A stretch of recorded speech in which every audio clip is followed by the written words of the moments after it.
Senator Niall O'Donnell. Alas Caherly agus Canar Boilem Treslu listen Major Villara again Shanador Lawless Nibaluha Major Le Referin or Son Voti Deahan or Son the Hooker in you.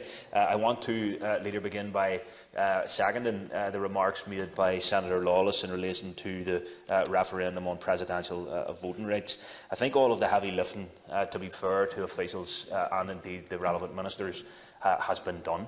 I think there is a growing consensus amongst political parties, civic society and diaspora groups, and I think it's the time to put this question to the people. The Constitutional Convention agreed it, and I think it's time. So it's a very imaginative proposal from Senator Lawless that it would be put before the government travel all around the world to tell the diaspora how much they value them. Perhaps maybe it's time for them to show them that they value them by initiating this referendum.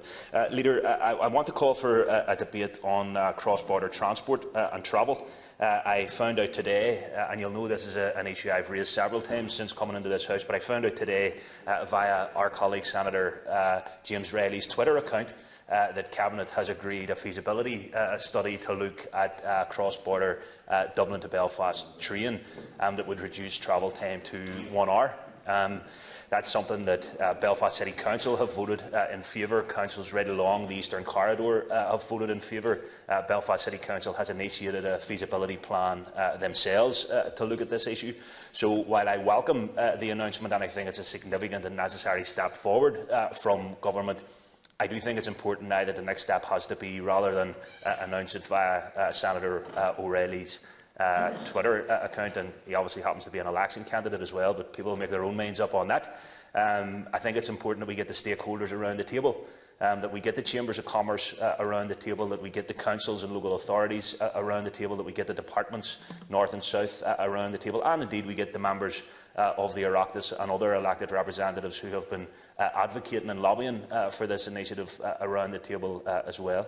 We need to move from a scenario where it's not just a feasibility plan, as important and as vital as that is, but where we actually start to see this inserted into capital plans, where we start to see this becoming a major and necessary, not least given the current political and economic climate that we're in and the threats posed by Brexit.